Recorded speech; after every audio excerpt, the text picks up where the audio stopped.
Welcome back to the Narrative Monopoly podcast. On today's episode, we have our first return guest, Martin Gurri. Martin and I did a Callin episode. Callin is an app that is kind of like Clubhouse, but it's a lot better, and you can create a feed on there where it basically creates a show, it records, but you can also export the audio. And this conversation was more supposed to be a casual Q&A, but Martin and I spoke and thought that it turned out great and decided to put it on this main feed for everyone to listen to.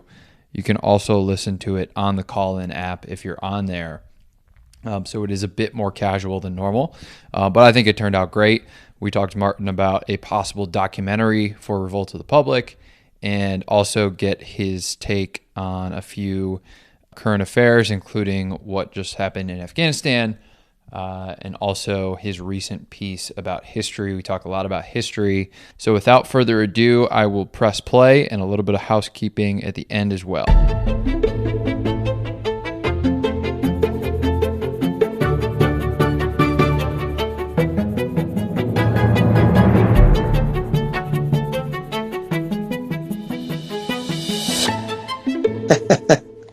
There he is. Hey, Martin. How are things? Well, I'm doing okay, How you doing? but I don't think it's got anything on the heat we've got in Northern Virginia right now. No, it's I mean, I was in Austin in June, and it was a lot hotter than it is right now. And I heard there's a heat wave, going over the northern seaboard. So I'm glad that you could cool off with this Q&A. Great. So for everyone that's listening right now and will listen, Martin was the first guest on the Narrative Monopoly podcast, and his book, The Revolt of the Public, is absolute must read to understand what's going on in the world today. Though he has done a ton of interviews about that, and so last time I saw Martin in person, and about maybe a month ago, we were talking about, well, we should do an episode that is not centrally focused on Revolt of the Public, although obviously those themes will come up because, that book has been sold and detailed at length, and I know that you have other thoughts on the world. And the cool thing about this Callin app is that this recording will go into the feed, so people who are not here can listen to it later. And I think that's a really cool thing, and it makes it super easy to edit.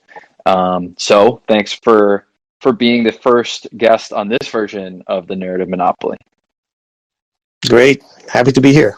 So there was an idea that you floated when we got lunch that there is a possibility of a documentary. Yeah, that was a very weird thing. I should have lunch with you more often. What happened was, we were talking about the possibility of a new book. And what I said was, what I really would like to do is a documentary on the Revolt of the Public, because it's such a visual subject, right? I mean, it's the visuals of people doing the same thing, hitting the streets all the way around the world.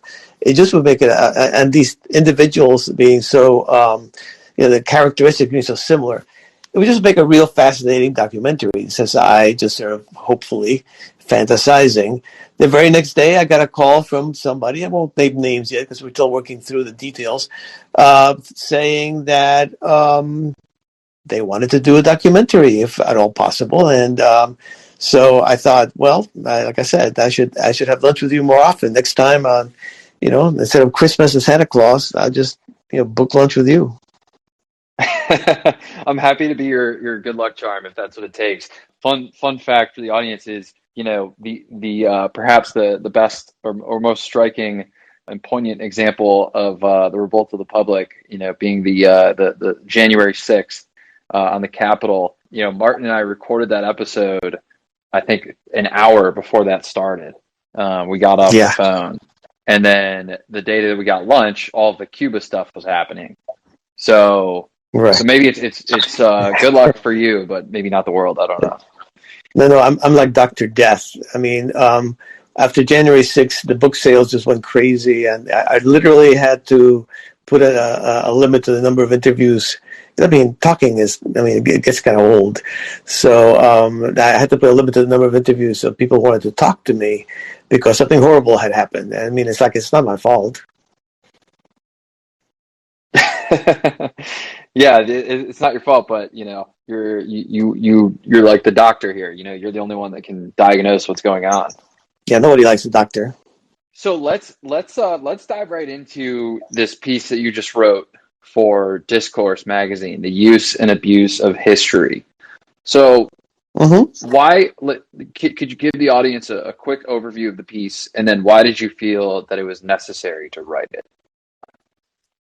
Well, very, very briefly, um, Americans have always had a very peculiar relationship with history. Uh, we tend to say, when we really feel that something is boring and useless and out of date, we say it's history, right? It never occurs to us that's essentially our memory. So we're not used to dealing with history. We're not used to wrestle with it. We have never asked the question, what is American history? What can it do for us? And what can't it do for us? So now it just struck me because, I mean, history was what I did. I mean, I that was my subject in school. And essentially, as an analyst in CIA, I felt like knowing history was far, far better grounding and understanding what was going on than reading a bunch of current affairs type reports. So I've thought about history. Most countries spend a lot of time thinking about history because there's scars and there's pains. So they wonder what's gone wrong. Americans are very optimistic, and we just look at the world from the perspective of the future. It's kind of like a frontier. We always go for the frontiers. It's a frontier that's always receding, and we're always heading forward towards it.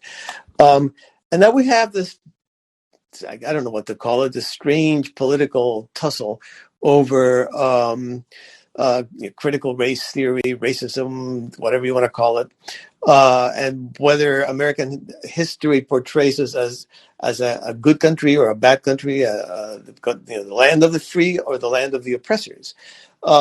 And basically, the book was an attempt to clarify, and I won't get into the details because it was a tad philosophical, not too much, but to get into the details try to clarify what history can do for us and what it cannot do for us. I mean, history is always going to have a point of view, and as long as you include the signals that we have received still receiving from the past, or the echoes of the past, in a way that is plausible, that makes sense, it's an acceptable interpretation of history. It's not like science where you can falsify it. It's very hard to falsify a point of view. So the question is, what is history in the end? It's memory. It's an attempt to forge a moral identity. I think it was Richard Rorty that said that. And so you have to decide if you find, as you do with critical race theory, which I think has a number of flaws, but the main one for me is it basically closes the door on moral progress. It says, no, not only are we bad and have been bad, but we will be bad. And there is no helping this. I think that's very sterile and very destructive. So I think if you're forging a moral identity, you need to recall the moments. I mean, you can't just make a nation be the sum of its moral disasters. And no question, racism and slavery were moral disasters. But there was more to America than that. And if you want to emerge from that, if you want to emerge from racism, you need to rely on the better angels of our nature, like Lincoln said, to guide us to that frontier where things will get better. Well, in the story of America really is overcoming those things. I mean, that's pretty clear. But I like the fact that you said, history comes with a point of view. A great Mm-hmm. example of this is, had we lost the Revolutionary War, George Washington would have been one of history's greatest traitors.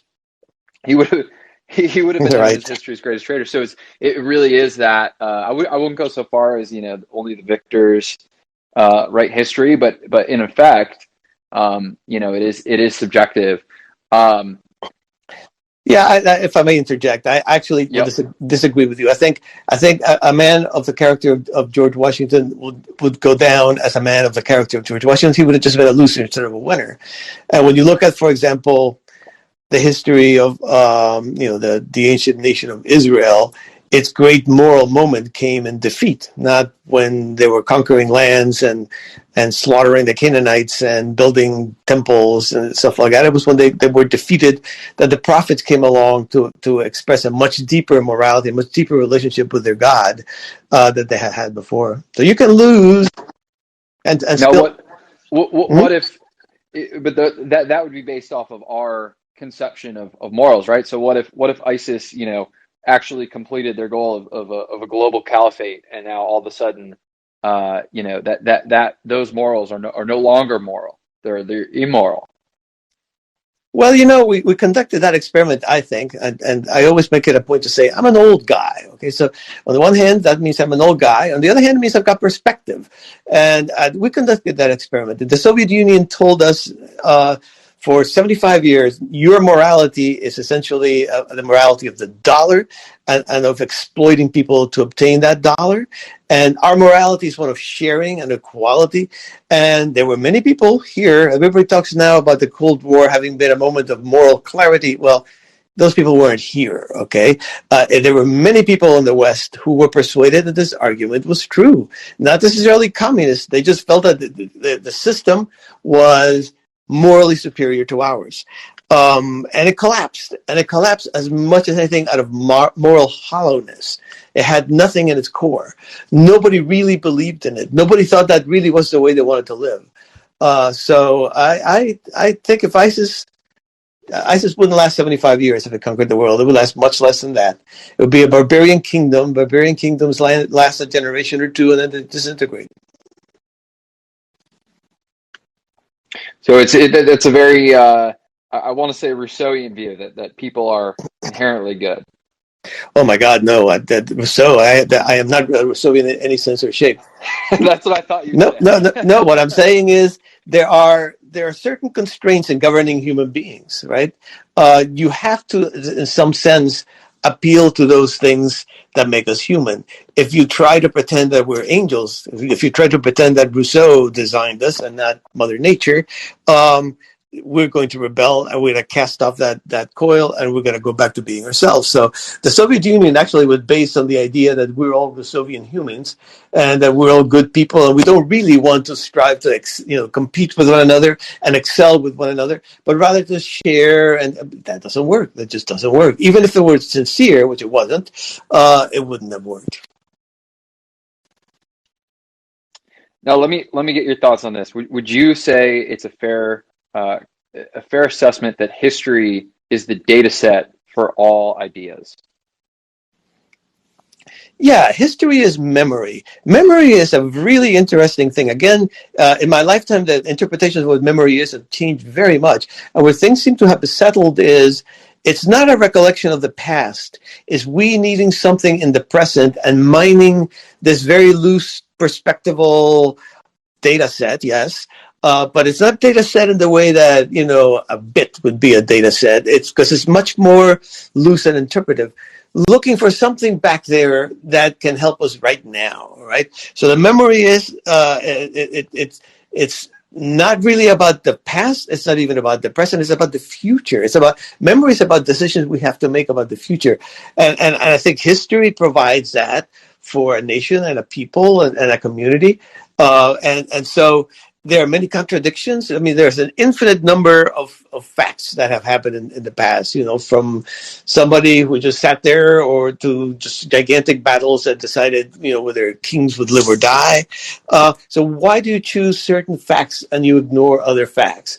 Well, I guess you would, people would say it's the powerful tend to impose themselves. No question that is true, but it still remains. If you want to shape your future as a nation, you have to look at your past and say, what have we done in the past that has worked us through this dilemma? That's a great way to put it. Let's ask one more question on the history topic. You go into you have a subsection in this piece, the perils of historicism. What do you mean Yeah. by that? This is Karl Popper. Karl Popper is probably my all-time favorite philosopher, and he was primarily a philosopher of science, and he's fascinating and I think mostly correct in everything he writes about that. But he also, I think, for that very reason, um, called out these historical interpretations that pretend to be kind of like scientific laws, right? The science of man. I think it was David Hume that first came up with that phrase. And it was an aspiration way back in the 18th century because they had discovered all these laws about the natural world. And it seemed only logical that if you turn to the human dimension, that we would discover these immutable laws. Well, 200 years down the road, we have not, and it's pretty clear we will never will. But there have been these historians. Hegel was one of the great ones, if you want to call it that. The most famous and most influential was Marx and Marxism that perpetrated what Popper called historicism. They basically pretended that by interpreting the past, they could predict the future. And they follow certain tendencies, all of them. And by the way, there have been any number of them. There's a Christian version. There was an Islamist version. There's all kinds of versions of this, left and right. But they all kind of seem to argue in the same manner. If you bring up the merits of their case, they never say, well, you're wrong because X, Y, or Z. They just say, you're just in the wrong side of history. They never address, they have a contempt for debate because they already know the truth, right? These are pseudo-religions in some ways. And Marxism is a pseudo-religion. In my piece, critical race theory, I kind of follow its family tree. It comes from Marxism, and it's a subset of Marxism called critical theory, and then critical race theory, and it has that same contempt for debate. If you say, well, critical race theory advocate, let me dispute what I think you're saying, they would probably say to you, you're probably a racist. You're a racist. So they won't engage in argument. These historicists, and therefore they're not particularly useful in democratic politics because it's all or nothing. Buy everything I say, or I'm going to label you some bad thing. So, and basically, in the end, these philosophies, these interpretations of history become instruments of power. You either obey me, or I'm going to tar your good name for being a bourgeois or being a racist, or in the old days of Freud, it was whenever you argued with a Freudian, it was you're repressing. I said, well, maybe so, but here are my arguments. So that was the perils of historicism is believing that history is something more than a point of view. It's a scientific process that you can predict the future from, and what becomes very contradictory in my belief is that then the historian becomes a prophet and a revolutionary and a kind of a philosopher king. I mean, Plato was the original in this one. So basically, instead of describing history, they are kind of nagging at you to follow the path that history has laid out, which, okay, if it's inevitable, it's going to happen anyway. If basically the class struggle is inevitable and the proletarian revolution is inevitable and the class of society is inevitable, why can't we just sit around drinking beer, right? It's going to happen, right? So it's very contradictory. It's a very contradictory way to look at it, but that's the pseudo-religious aspect of it, right? I mean, the religions have a little bit of that too. I mean, they give you a little more, most of them anyway, give you a little more free will. But, in the end, if God is in charge of everything, why doesn't everything turn out great? Well, don't tempt me to become a Marxist if all I have to do is sit around and drink beer.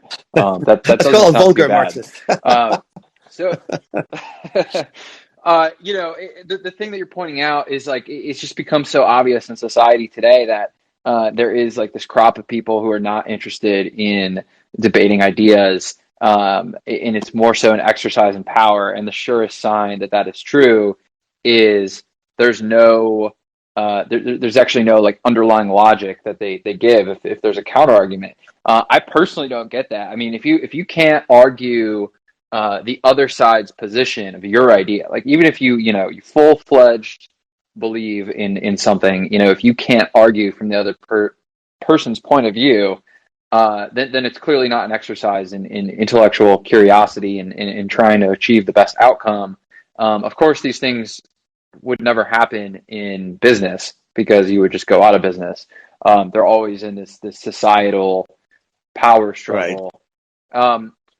Let's in order to keep this thing moving, because we're trying to do it more in a Q&A format. I want to ask you about this. I know that you said you don't know much about crypto as much as you do about nuclear engineering, I think you said. But this is what Less.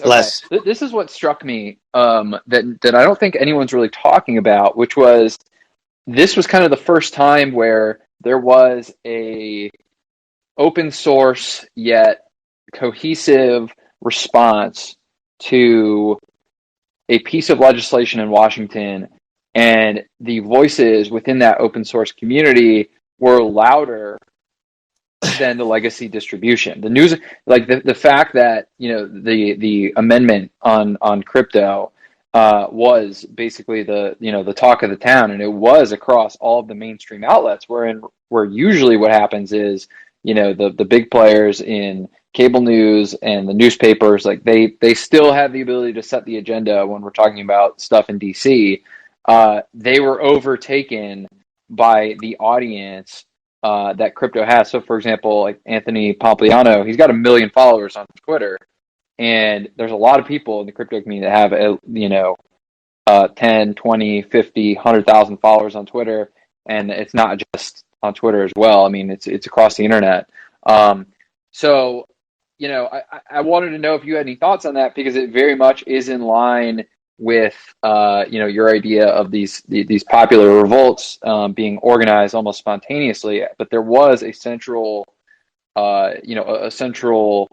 point of attack on this specific provision in the bill, and I just saw it as an inflection point of this is like the first time to me where it's like no one really notices what's going on, but it's like this is the first time to me where you have the actual conversation shift, because in real time, because of media distribution, opposed to like people marching in the streets or something.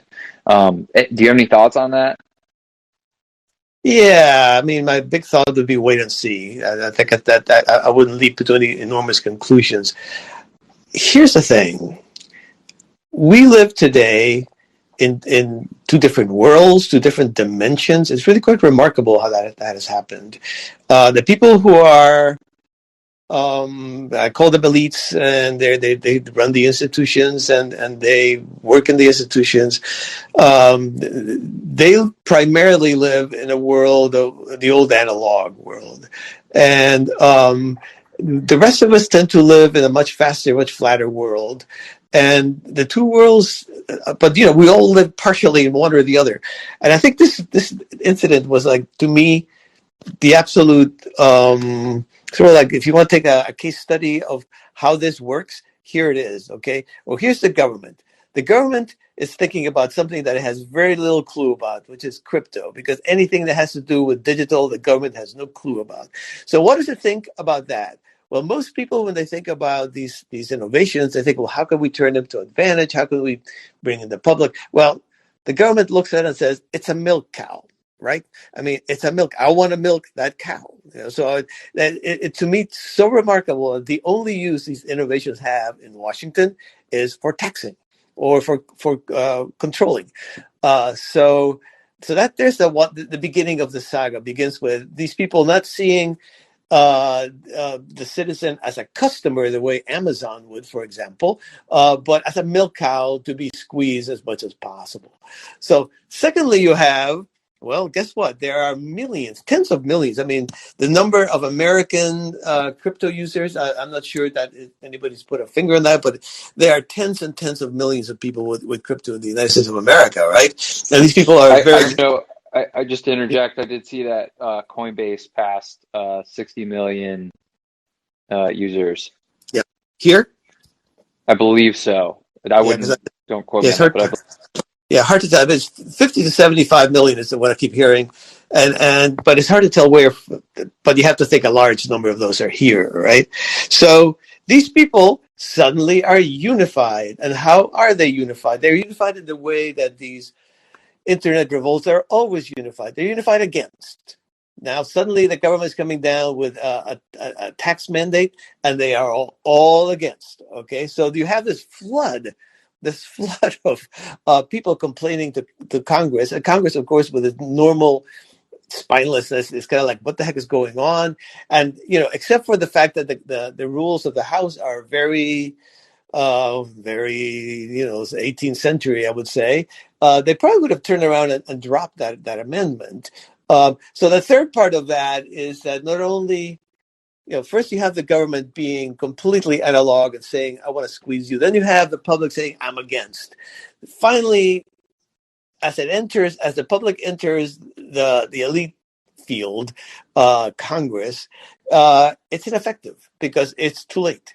It doesn't know. Neither side knows how to play in the other world very well. So yeah, I hear what you're saying. These were lots of people mobilized in a way that clearly shook up the politicians. But this has happened before, and in the end, you have to come up with something more, a little more winsome than I'm against that amendment. That is just not a cause that people are going to run to the barricades for and change the system for. now, how do we, because you have spoken, you put this at the end of your book, you're not in the prediction business. And I know we Right. touched on this when we were at launch, but it's still, I'll kind of prod you again. How does the government change in order to adapt to a 21st century information environment where, the world is moving at the speed of bits and the government is moving Yeah. even slower than atoms, like basically, and just they're working in reverse almost. How do you fix that?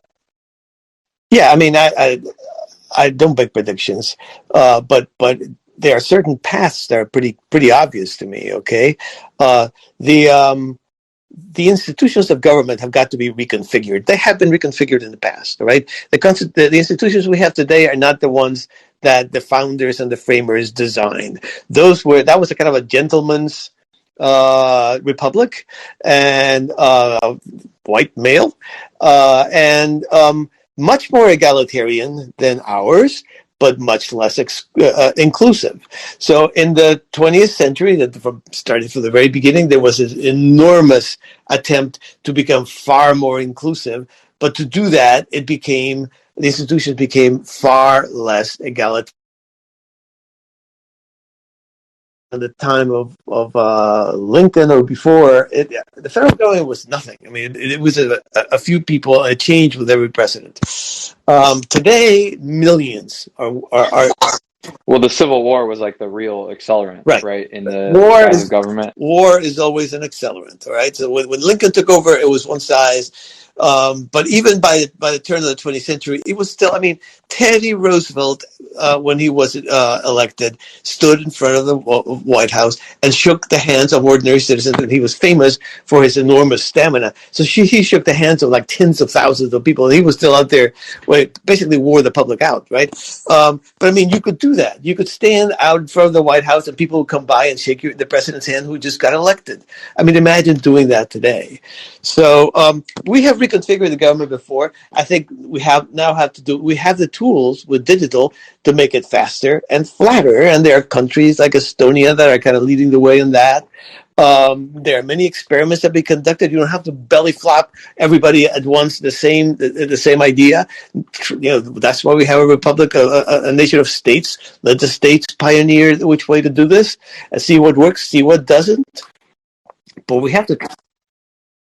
Now, what does it take process wise? Because you're talking about a lot of people who have a financial and status dependency on things staying the same way. A lot of people that are powerful, a huge workforce in terms of people that work for the government. So, I mean, Is it a president that just like tears down the executive branch within their means? Is it, a constitutional convention? Like, how would you see this playing out in Uh, a yeah. possible scenario? I mean, the way that happened before, which is different presidents add their bits and pieces. It's not going to be a coherent, thank goodness. Is that we're not going to bring a great philosopher like Plato and lock him up in a room and say, okay, you do it, and then give it to the president and he'll impose it by force. It's not going to happen like that. It's going to happen in the American way, which is largely in a muddle that fits and starts, starting with the states. No constitutional convention needed. You're not abrogating any constitutional rights or any constitutional structures. You're just reshaping them. And the way I would think of it, certainly take the example of the services. See, when you think about Amazon, like one of my sons worked at an Amazon warehouse for a bit. I mean, Amazon is an enormous bureaucracy. You have no idea what an enormous bureaucracy Amazon is. But you and I, we never see that. All right? We never see that. All we see is really fast service for really high quality and inexpensive goods. Now, the federal government, I mean, is 10,000 times the level of service from what Amazon provides. It is probably the greatest service provider in the history of the world. None of us think of it that way. All we see when we deal with the government is bureaucracy, delay, arrogance, incomprehension, and a lot of what you were mentioning, a lot of elite rhetoric that wants to make sure that we understand that these things happen only because these people allow it to happen, and we must genuflect before them and praise their status. So, I mean, when you look at that, How do you mean it's so great? What's an example what do you mean? of the greatest service provider? I mean, look at Social Security. I mean, look at healthcare. Look, I mean, there are Yeah, the scale of the it. scale of it is immense. It's immense. You can get into the national parks. I mean, A to Z, the federal government manages more services than I think, and certainly any entity in the United States, maybe in the world. And it should aim to be Amazon. It should aim to be Amazon. And that can be done. I mean, I'm not going to sit here and draw a map, but that can be done. And I think, secondly, you need a new elite class, and I say that with having really given it a great deal of thought, because I am by no means a revolutionary, and I don't think I'm not talking about defenestrating these people or anything like that. I just mean we have to elect and select a new class of people who are at the top of our institutions, because this crowd is a lost cause, and in part is because what you said before, the idea of status, being a 20th century elite was a wonderful thing, because no matter what a clown you were, the institution that you stood at the top of gave you authority. You were basically listened to because you stood at the top of that institution.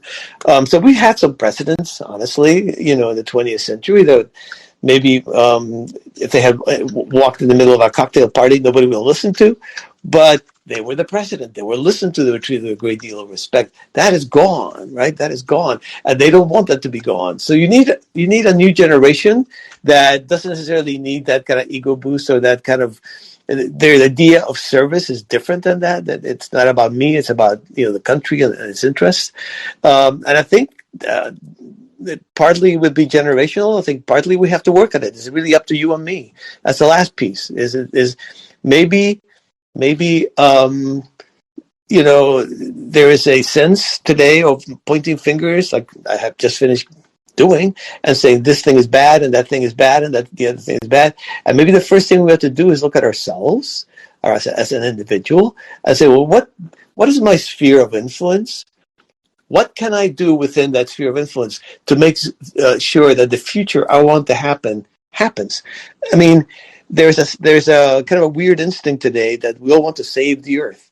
So we'll kind of leap over where we are, leap over our friends, family, work, and now we're suddenly in this messianic posture of saving the earth.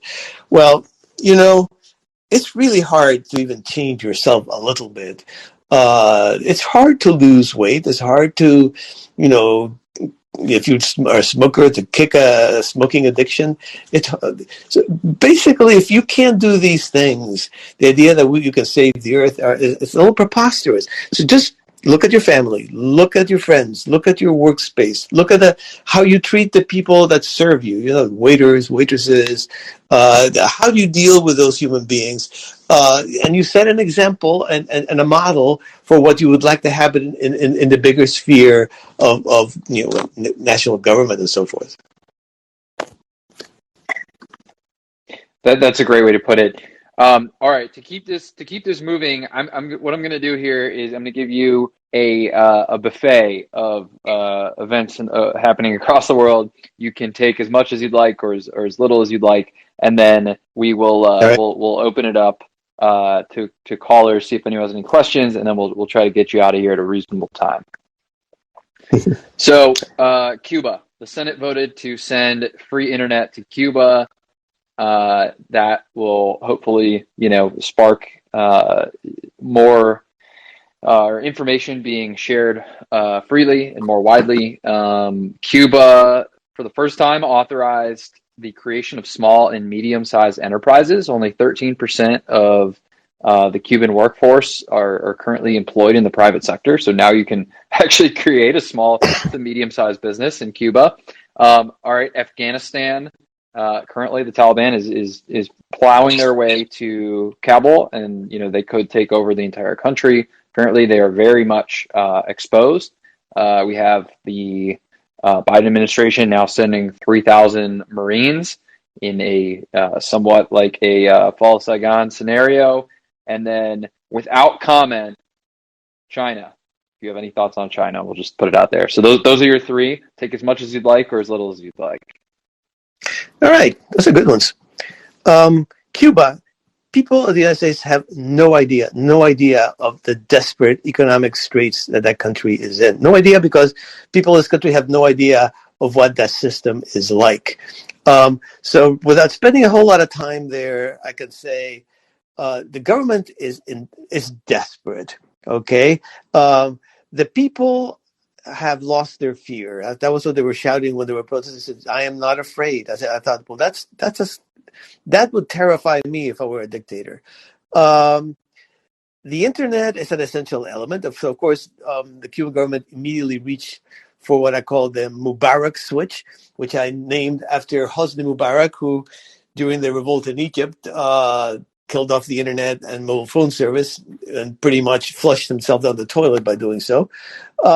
So, I mean, I don't know how long it's going to take. I really can't predict that, because there's one thing that system is good at is clinging to power. But the handwriting's on the wall for Cuba, and I think that bill in the Senate is a brilliant one, and I think it will speed things along. Afghanistan is a tragedy. I don't understand why we pulled out. I mean, there weren't that many Americans there to begin with. There wasn't I mean, we have had troops in Germany for like 75 years. We have troops in Okinawa for 75 years. We do not want Afghanistan to become a platform for terrorist training, which is what it was, why we went there in the first place. So, plus there's a moral aspect to it. We took it over. We made people take sides. Many people sided with us, and now we're backing away and letting those people be slaughtered. So I think that's probably the Biden administration has had some moments where I have thought, he's not Obama. Obama, as a world leader, was possibly the worst in my generation, but this is something he's going to have to reconsider, President Biden, because this is going to be terrible if he allows it to happen. It's going to be a slaughter of our friends, and needless, just because he wanted to walk out. That makes no sense to me. China. Everybody wants me to talk about China. I don't know much about China. I can tell you, we need to rethink our relationship with China. I will only say that. I think again, the privilege of being old is perspective. Way back when the Chinese economy began to liberalize, there was a decision of let's not push on the political side because it's inevitable. It's going to happen. If you liberalize economically, you will liberalize politically as well. So whether you become an actual democracy or not, this terrible dictatorship can't last under a liberalized economy. By the time it became clear 10 or 15 years down the road that this was not going to happen, American companies were deeply invested in China, deeply invested, and did not want to rock the boat. I think with COVID, we have learned we just simply cannot have every chain of supply, manufacturing chain of supply in the United States of America end in a country that is completely irresponsible about the truth, okay? And that wishes us not well, so that if things happen where we get cut off from these chains of supply, yeah, they suffer economically, but the political side of them is happy. So how do we deal with that? I don't believe it's going to be, Cold War II. The Chinese government does not stand for an ideology that appeals to anybody, whatever it is. I mean, if somebody knows what that is, explain it to me. They basically stand for staying in power, and like the Cubans, they're real good about that. So I think we need to rethink. We have to pull out our supply chains. We cannot have so many ends of everything we need to begin in China because the Chinese are not trustworthy. So that's about all I would say. Now, what that rethink would be, I leave to the China experts. Well said. I mean, the one thing that comes to my mind, the one saying that is, the basically our enemies in Afghanistan will say, they have the watches, but we have the time. And I think that probably applies to China as well, at least what they purport to be doing. Well, Martin, I want to say thank you for coming on here. I know Callin, I've been really enjoying it. You got the two Callin guys are followed by speakers right there. It's pretty cool. It's kind of a Clubhouse competitor, but it's also just makes podcasting a lot easier because now we'll just hit end and then this will turn into a transcript, and it's pretty easy to trim it. So I know that they probably hope that you come on here again, and thanks for spending the Friday afternoon with me and our audience here. Yeah, sure. I mean, after a few minutes of doubt there at the beginning, that was easy.